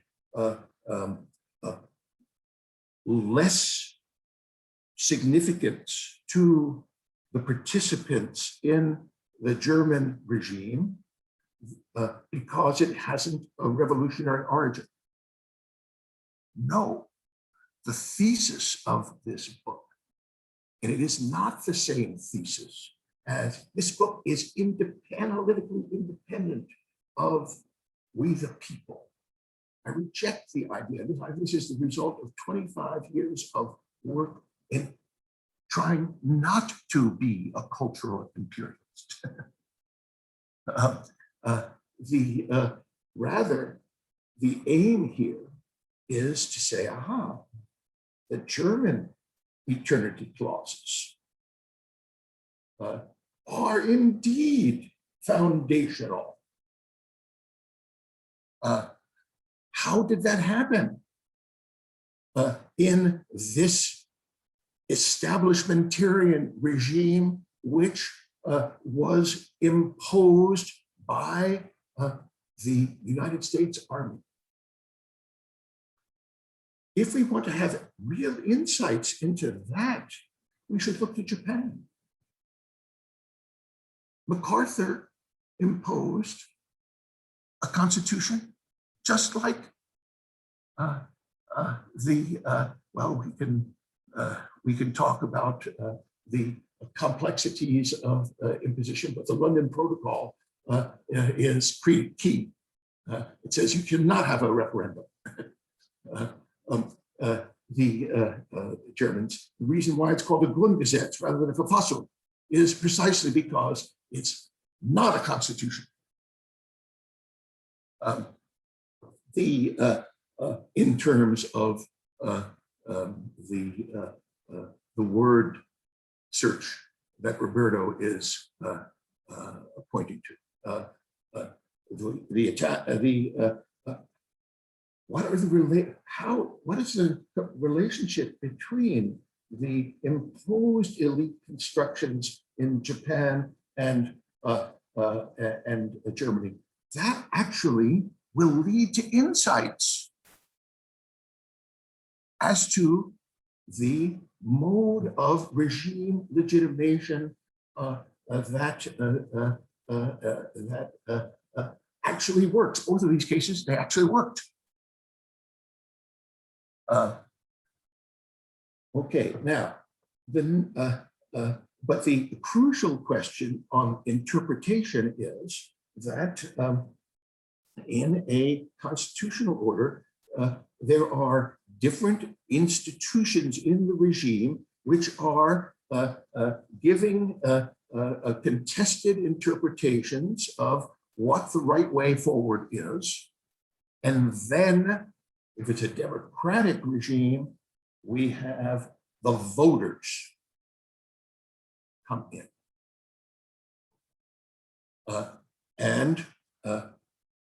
For the next N years, the voters select some people to represent them under the Constitution, which has restricted their authority. And different regimes restrict electoral authority in different ways.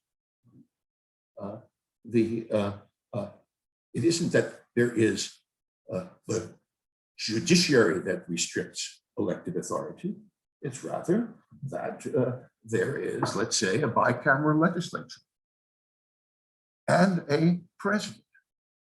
Or we don't have a president, we have a bicameral legislature and some person who is really a presiding officer in moments of crisis, like the president of Germany or Italy.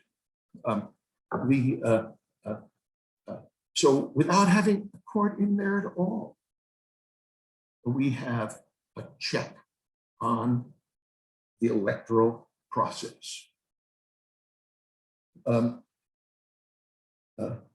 What is the role of the judiciary in such a system? Well, if we look around the world, the answer is there are lots of different roles. Do they depend on the path? Good question. Now, next step.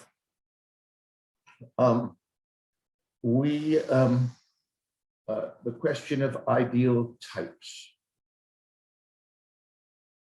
It is absolutely correct to say that there are many causes of transformation, from military takeover to economic crisis to you name it. This theory is not a causal theory. It's a theory of how states, defined as I suggested, engage in the ongoing process of legitimation. And what are the characteristic problems that these states confront, and the challenge is to have a small number of ideal types. We could have 3, the ones I made up. We could have 4. We cannot have 117. That makes comparison impossible. Right? Just not. We have to have a small number of insightful ones that actually illuminate seemingly different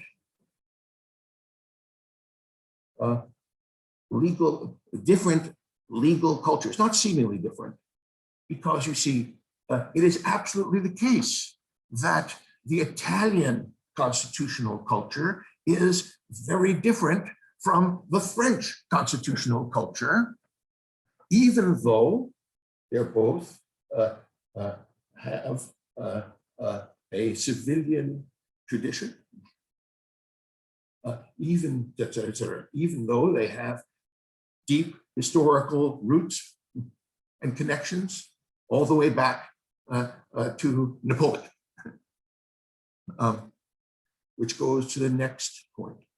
What is the relevant time perspective? Martin was especially good at this one. Should we look back in time to the French Revolution? Should we look back in time to Athens? Should we look back in time to Guicciardini? Should we? The answer is yes. Of course, we, meaning the very small number of well-paid intellectuals who have the luxury, as I do. I'm a lucky guy. They don't even ask how many times I've been cited. You know, I have a research endowment which I can just, you know, they don't even ask whether I know that I announce my courses. They don't ask me, Bruce, do you know what you're teaching? Talking about? As you do, as you are. But I want to emphasize the importance in the real legitimation process of lived experience. So, Joe Biden is the last American for whom the New Deal is part of his lived experience. Meaning, his parents, he might even have went around the radio, and for the first time in American history, there was someone, my fellow Americans, who successfully leaped over Congress and spoke directly to the American people every week and said, "We have nothing to fear but fear itself," etc., and so forth. But for ordinary people, Franklin Roosevelt, just a name. The New Deal, what is it? They don't know. They haven't lived through it. We are the generation that the lived experience of the central generations in Europe and the United States are the experiences of 1960s onward. The success of the civil rights revolution in the United States and the failure of the comparable revolution in Europe. By success and failure, I mean to talk not normatively or descriptively, but interpretively.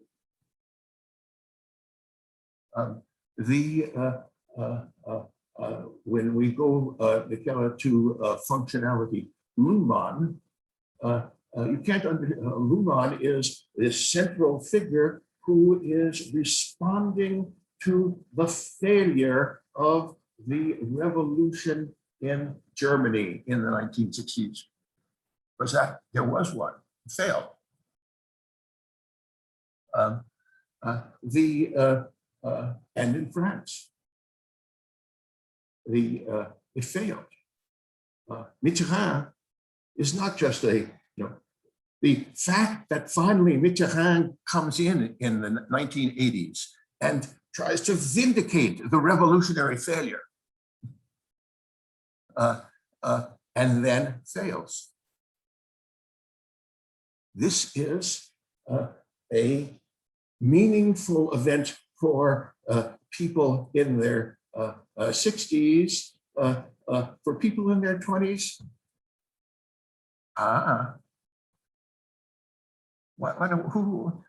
Mitterrand, right? Yeah. Didn't he became president, right? Yeah, sure. And so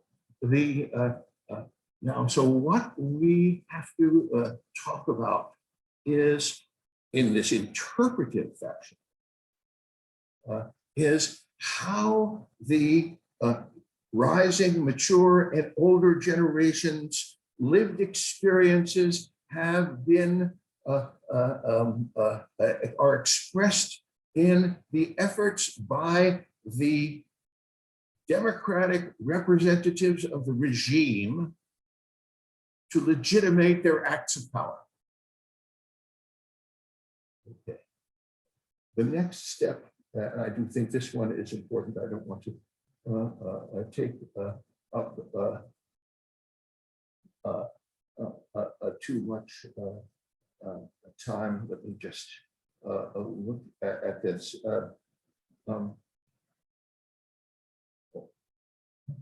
The word federalism and the member states, et cetera, and so forth, and that Europe does not have. My thesis is Europe already has a federal system. It doesn't have one. So let's begin with this Westphalian criteria of sovereignty. After all, that's what one would imagine that sovereignty means under international law, right? The Westphalian definition. So far as Germany and Italy are concerned, they are not sovereign in that they are no more sovereign than the state of Texas and California. If a Californian wants to move to Texas and the people of Texas think it's just terrible because they're going to lose jobs to these Californians? The answer is tough. The Californians have a fundamental freedom to move to Texas. The same is true in Europe. Indeed, that's the thing that provoked the British to get out the Polish plumber. Yes, Martin, yes. But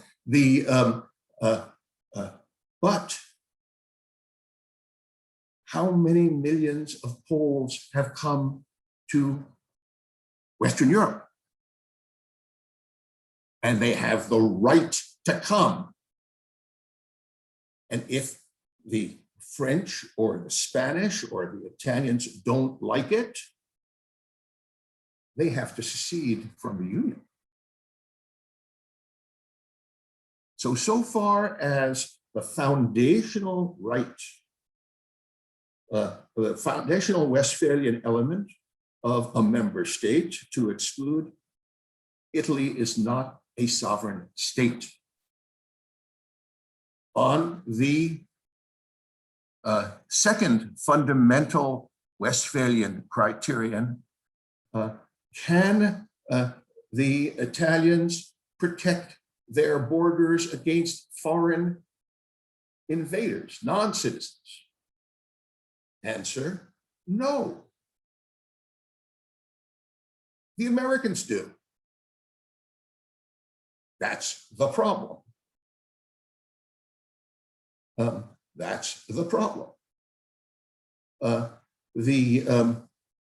So Europe is the very distinctive, fails both on the level of excluding foreign alien citizens. Everyone is a citizen of Europe, and that's the foundational freedom.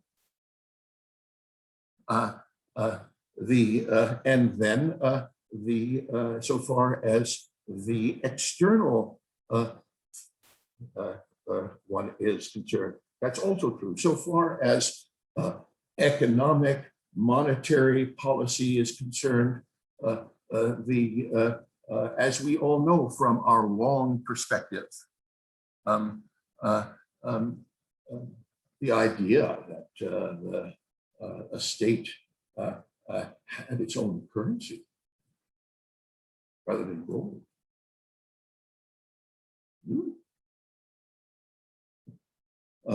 Et cetera and so forth.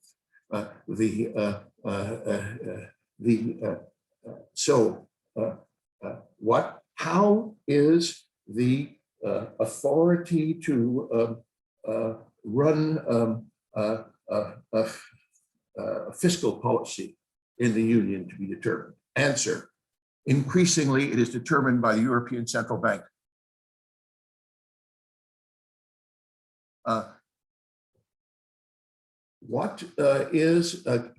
Is the Treaty of Lisbon the governing treaty of the European Union? No. There have been subsequent agreements entered into by member states having to do with, for example,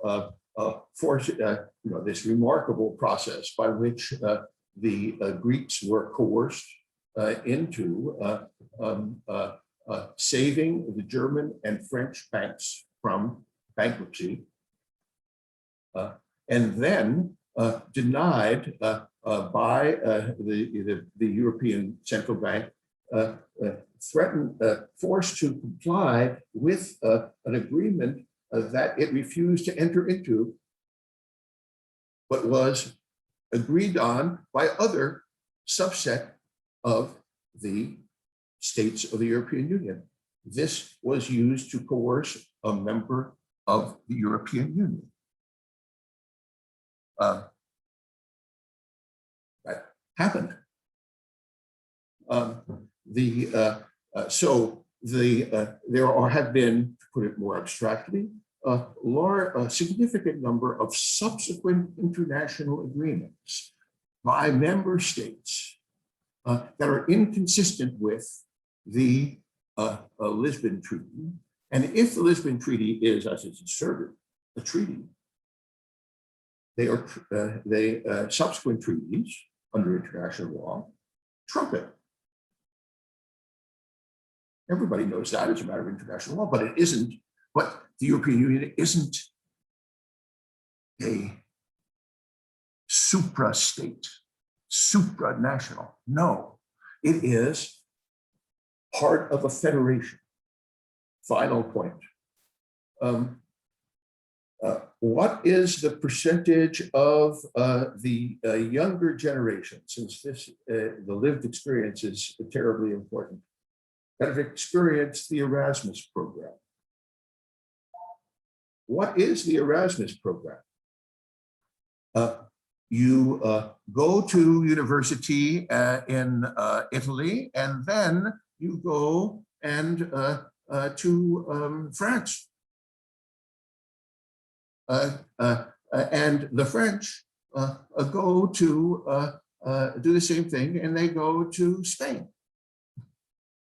Then, moreover, having left your homeland, what is the percent and gained? And after all, we're talking about 40% of the population of, in general, of the rising generation. There are some variations that have a university degree. This is not a small elite anymore. Then you say, aha, I was brought up in France, and I went to Erasmus in Spain, and I have taken this wonderful program in mathematical modeling, etc. Where should I go to work? I'm going to go to Berlin. Leave my homeland and leave my parents alone, bitter, in some other place. What I want to say, once again, interpretively, that the rising generation, as a consequence of the federal structure of actual existence in Europe, have a multiple identity. On the one hand, when they come home, they speak their native language, and they love their native food, and all of this. But when they go and have these careers, they are Europeans, and they live in. They understand themselves as Europeans. And rather than being an Italian or being a European, they are both. They are both culturally Italian and European. You go to Naples, and you go to Berlin, and you look at people walking down the street. They're dressed in the same way. Cool, walking. That wasn't true 50 years ago.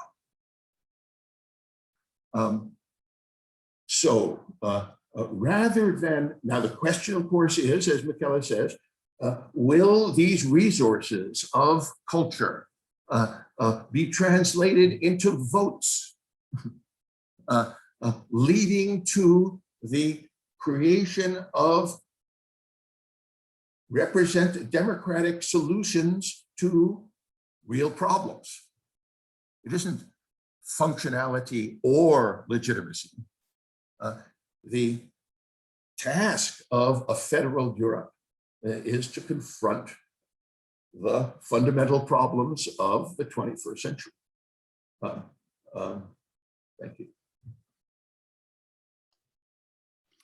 Thank you again, Professor Ackermann, for your reply to the discussants. Now we have some time available for questions from the audience. I have just an instruction to give. So we will leave question to be made through intervention by the speakers and discussants of to the conference, whereas the other participants are welcome to post some questions through the chat. This is just to have some order in the question, because for time constraints we won't be able to discuss all the issues that are likely to arise. So please, if you want to ask questions, you are welcome to do it.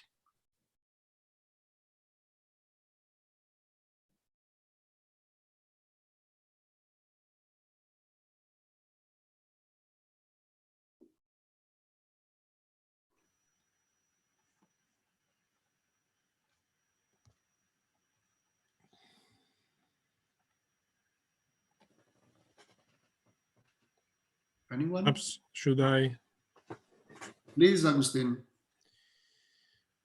Yeah, thanks. I think there is one question that has been nagging me since reading the book, and is the question of what is the conception of the Constitution that is at the basis of it, and more particularly, because this is too vague a question, whether this is a sociological or a normative understanding of the Constitution or conception of the Constitution.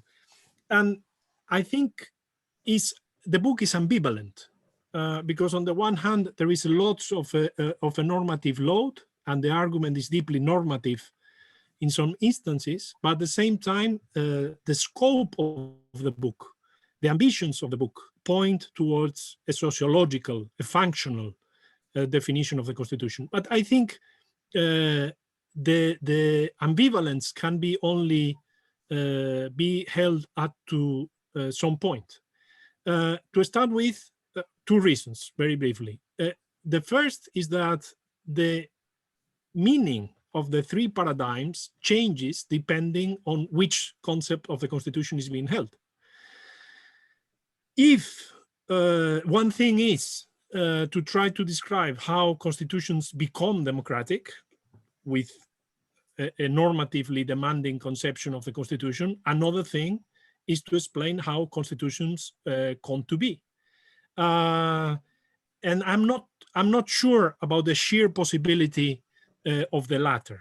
And on that regard, I am only reminded, if you allow me, of the difference between proceeding in a Platonic way on the basis of ideals supported by rather summary renderings of national constitutional history, and the Aristotelian way, having 158 books written by pupils about each ancient Greek constitution before penning the politics, if you allow me the comparison. So I think I think that the answer is right straightforward. It is sociological. May I go to the second? Let me answer one question before you ask another one. It is sociological, but a sociological understanding is not functional necessarily. What we have here is one element of the sociology is the existence of coercive power. If there is no established coercive power, then I am not discussing this case. Second, if there is a coercive power, then the sociology is what are the institutions that are organizing the exercise of this coercive power? That's sociological question one. It isn't functional yet. It is interpretive. Second, what is the range of legitimate contestation within this domain, within the domain of these institutions? This is, as it were, the paradigm kind of cultural, anthropological, sociological approach is one by, let's say, Clifford Geertz, Geertz, or Irving Goffman. And then the question is, what are the problems that are challenged? What are the forces that are challenging the regime?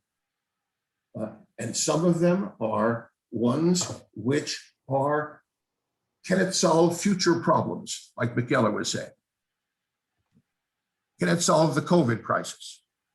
If it can't, that undermines the legitimacy of the regime amongst the voters who are central in the democratic constitutional order. If it isn't, what others might be the betrayal of foundational principles, as expressed, for example, in eternity clauses. And these are fundamental principles of legitimacy within the regime as interpreted sociologically that will generate, that will alienate supporters of the regime. Who are the supporters of the regime? There are a number of different support groups. One are the necessarily small number of individuals who are the incumbents in these administrations, the necessarily small number of individuals who are challenging them, and then the central actor in this book, but not in the others, is the movement party, which is struggling at time one to deny the legitimacy of the regime, either on the basis or both on the basis of its failure to solve problems, on the basis of its abandonment of legitimate principles, then succeeds, but then can it win the race against time and gain general support for a, not universal support, for a constitutional order, which is not merely a piece of paper, but a set of institutions. And then will the institutions operate in ways that vindicate the principles of revolutionary authority over times 3 and times 4. So it is, so the only, it's not ambiguous. I just reject the idea that it's ambiguous. It's that sociological doesn't mean functional. And it doesn't mean normative as opposed to sociological. It's an interpretive understanding of the modes of legitimation that have, in fact, on occasion, successfully sustained a power system for 50 years or 100 years. Look at India. It has, you name it, India has none of the criteria for a successful democracy. For 80 years, it has been more or less a successful democracy, more successful than many richer countries and more educated countries. So I did want to intervene because, you know, it isn't, I really want to reject the idea that I'm being ambiguous here, and that the ambiguity is functional versus normative. That's not the build, those are not the conceptual building blocks.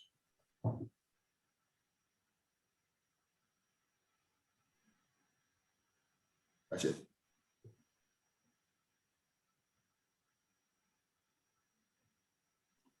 Augustine, would you like to complete the question? Well, because the point, I mean, I'm not completely convinced that the concept is that clear, because the question is, the word constitution is not normatively neutral as such. Calling something constitutional, calling something a constitution, you can do it in terms of description, as famously during the debates on the European Constitutional Treaty, Jack Shaw referred to the constitution of golf clubs. But, okay, you can do it in these descriptive terms.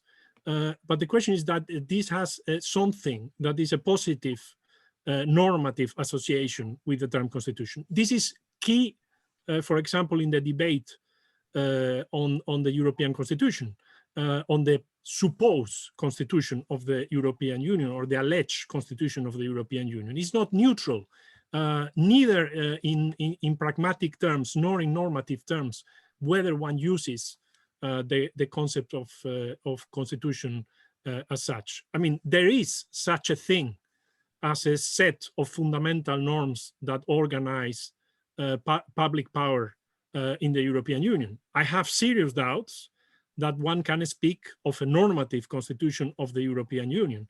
The problem is that the moment in which we describe as lawyers the European law as constitutional, we are making implicit claims to constitutionality that have a consequence. For example, in terms of how we solve the conflicts between European law and national constitutional law.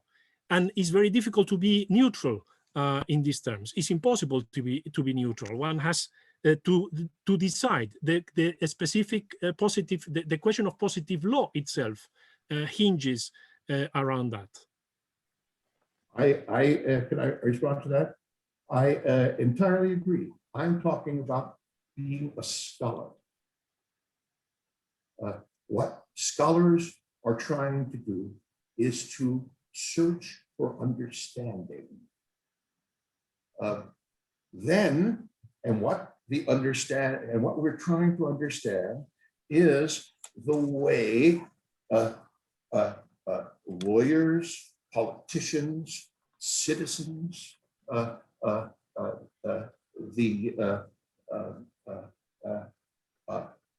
going to, what we're trying to understand is how they are arguing with one another. Absolutely. But what we want to do is to understand it from a comparative perspective so that we have a framework for comparing the way Canadians are arguing about the legitimacy of their political power order and Europeans are. And you're absolutely right that we will then be able to compare the patterns of use of the term constitution by judges, by lawyers in the civil tradition who are bouche de droit, from lawyers in the common law tradition, et cetera, and so forth. So I quite agree, but I'm addressing the problem of scholars. How are we to understand this incredibly complex and particularized argument that's going all around the world about the legitimation of power? And it's from that perspective that a small number of ideal types, maybe not my three, maybe someone else's, I mean, that's are being offered up for comparative elimination, which might generate insights into our predicament of legitimating power, that lawyers, scholars, activists, politicians, etc., may actually find useful. So, for example, right now in Colombia, in Chile rather, they are having a constituent assembly, which is resulting from a mobilized movement of a revolutionary kind in the name of liberal constitutionalism. How are they going to proceed to organize their discussion and formulate a constitution? Well, where should they look? Should they look to the devastating, terrible stories of Latin American dictatorship over the last 150 years? Or if not, where should they? Maybe to other places. Where? Okay. Okay, we have received a few questions on European integration. I picked the first one by Thomas Dumbrovsky, which is, your thesis is that the legitimation of European constitutional regime has been a result of conflicting ideal constitutional pathways taken by the member states. Would you say that there is also a genuine European pathway catalyzed or constructed by the European Court of Justice or the Federalist movement or Monet functionalism that might add to the difficulty? That's an interesting question. I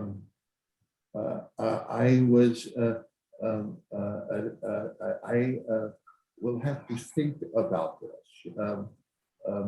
When we say add to the difficulty, you're asking, to what extent does the fact that the question on Facebook and its abuses of its authority is resolved by the European court rather than the courts of Italy and Germany.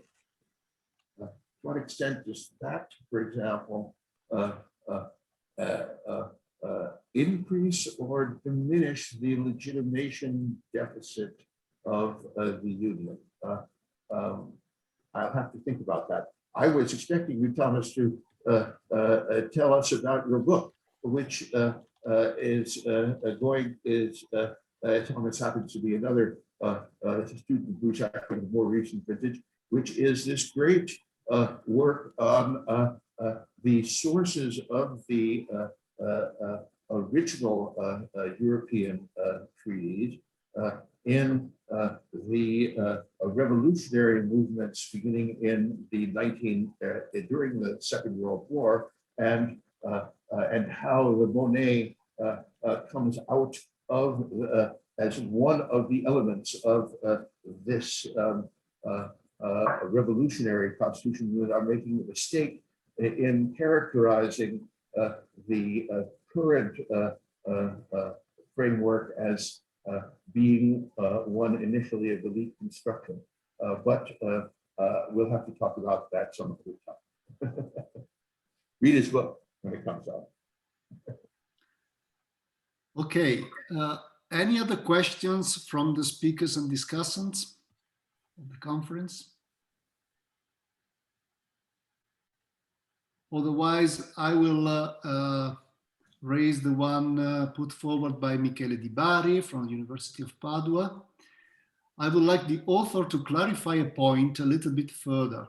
If the Lisbon Treaty should not be regarded as the reference treaty, considering the Greek crisis, as the author said, since we should focus on subsequent agreements, then what does the Lisbon Treaty stand for at this moment? Very good question. You see, there is this deep tension between this is, I'm interpreting the perplexities of participants. On one view, we hold a very familiar view. The Lisbon Treaty is the treaty that is of decisive importance, but it is only a treaty. And therefore, under principles of international law, subsequent treaties by some member states are decisive. This is fundamental international law. At the same time, we have the European Court of Justice telling the Security Council that it will not, that the European Union is not going to obey its resolutions when the European Union doesn't want to, despite the fact that it is simply, what is the European Union? Just a treaty. Well, that's very puzzling, but why. So we have within the official, the treaty is a treaty, a doctrine, a large number of activities that are going on in the power domain, which are profoundly puzzling to the jurist, the continental jurist. However, the number of continental jurists is, who actually seriously attend to these things, is a few thousand. But then there is Draghi, who was the head of the central bank and responding to German pressures and making what he thought was a sensible solution.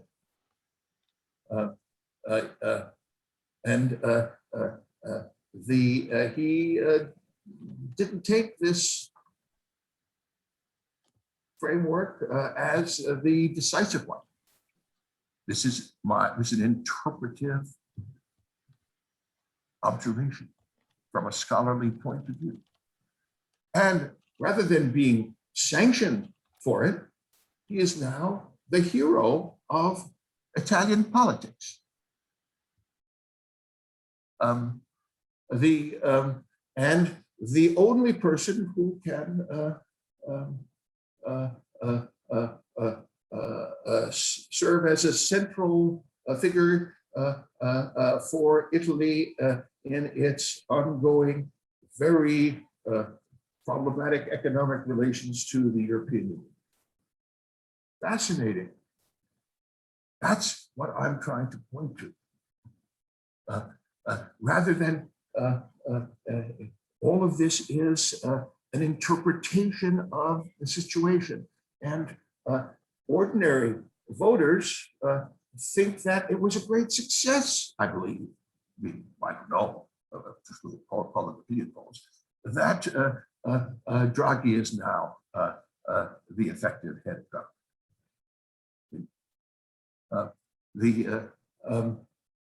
Would Draghi ever have gotten to where he was without his success, quote unquote, as head of the European Central Bank? No. Would he have gotten to where he was if he had just listened to the juridical interpretation? No. Did the courts intervene to constrain in the name of a juridical interpretation? No. These are sociological interpretations of the power system that actually prevails in Europe at the present time. Okay, in this regard, just the last question, because then we have to close this session. It comes from Stefan, I think, does Professor Ackermann really believe that the EU Commission would have sufficient legitimacy to decide on questions of war and peace? Its track record on dealing with emergencies is not at all that great. Absolutely. It isn't at all that great. But the fact that the United States of America track record over the last 20 years on responding to economic crises, the wars, etc., has been terrible, doesn't mean necessarily that Joe Biden and Europeans cannot, over the short race against time, constituting the next series of crucial elections in Europe and the United States, actually try to reconstruct the foundations of constitutional democracy. It means that it would have been awfully much better if they hadn't failed for the last 20 years, but unfortunately they have. Okay, I think that as many things that have been said could raise a number of reactions, but we have run out of time. I think, first of all, Professor Ackermann has been so patient in responding to all our questions, and Let me thank also all the discussants, Alessandra Di Martino, Michaela Heilbronner, Roberto Toniati, and Martin Lochlin. I invite all the participants to join us also for the session on revolutionary constitutions or the revolutionary pathway tomorrow and also in the next days. Thank you very much for your attention. Well, thank you very much. I've learned a lot, really.